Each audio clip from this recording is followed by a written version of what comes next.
The Tale of Two Bad Mice by Beatrix Potter.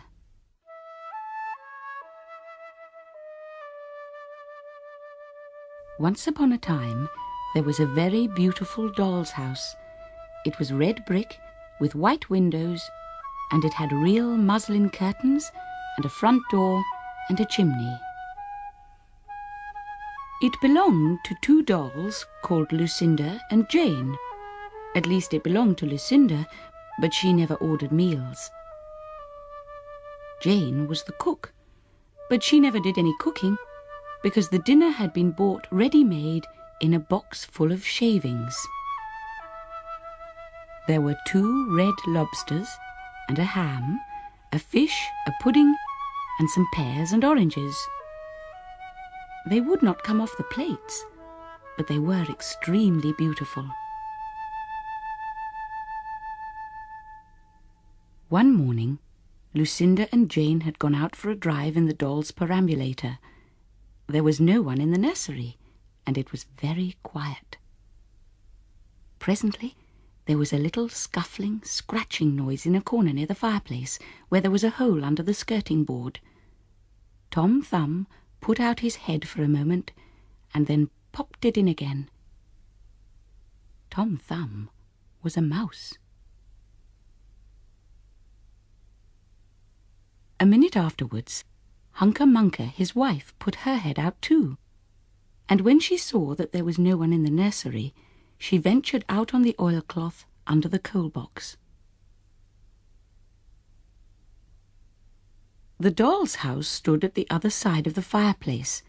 Tom Thumb and Hunca Munca went cautiously across the hearthrug.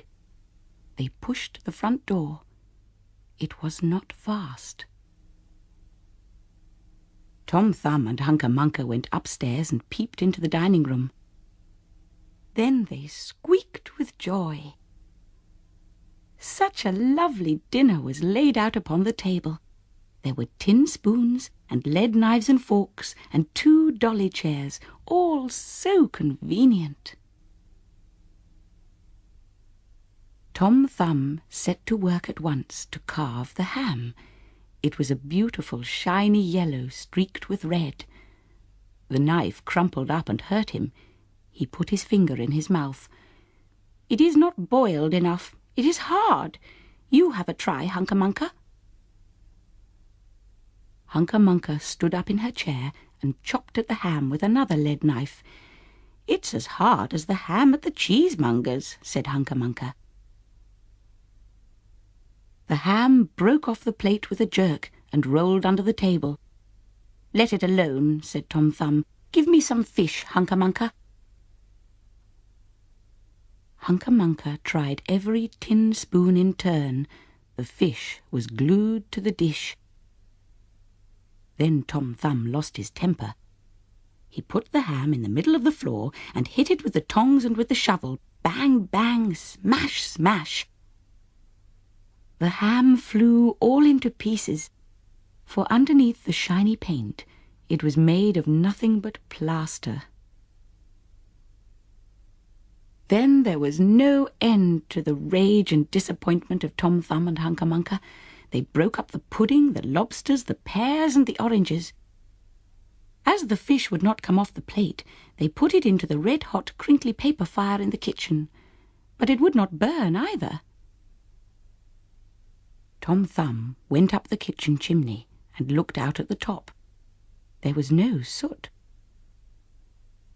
While Tom Thumb was up the chimney, Hunca Munca had another disappointment.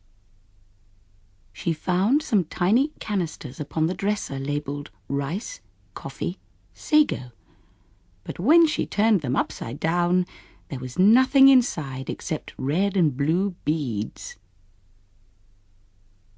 Then those mice set to work to do all the mischief they could, especially Tom Thumb. He took Jane's clothes out of the chest of drawers in her bedroom, and he threw them out of the top-floor window. But Hunca Munca had a frugal mind. After pulling half the feathers out of Lucinda's bolster, she remembered that she herself was in want of a feather bed. With Tom Thumb's assistance, she carried the bolster downstairs and across the hearthrug. It was difficult to squeeze the bolster into the mouse hole, but they managed it somehow. Then Hunca Munca went back and fetched a chair, a bookcase, a birdcage, and several small odds and ends. The bookcase and the birdcage refused to go into the mouse hole. Hunca Munca left them behind the coal box and went to fetch a cradle. Hunca Munca was just returning with another chair when suddenly there was a noise of talking outside upon the landing. The mice rushed back to the hole, and the dolls came into the nursery. What a sight met the eyes of Jane and Lucinda! Lucinda sat upon the upset kitchen stove and stared, and Jane leant against the kitchen dresser and smiled, but neither of them made any remark. The bookcase and the birdcage were rescued from under the coal box, but Hunca Munca has got the cradle and some of Lucinda's clothes. She also had some useful pots and pans and several other things. The little girl that the doll's house belonged to said, "I will get a doll dressed like a policeman."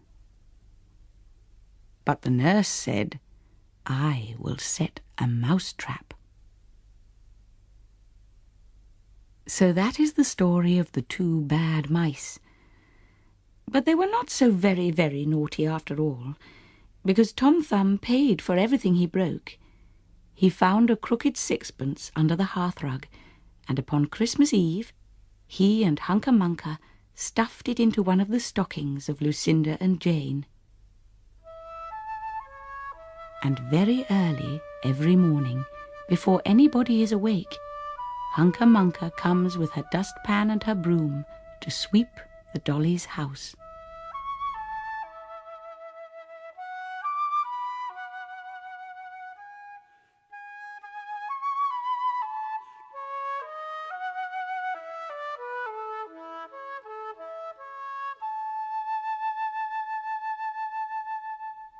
The end.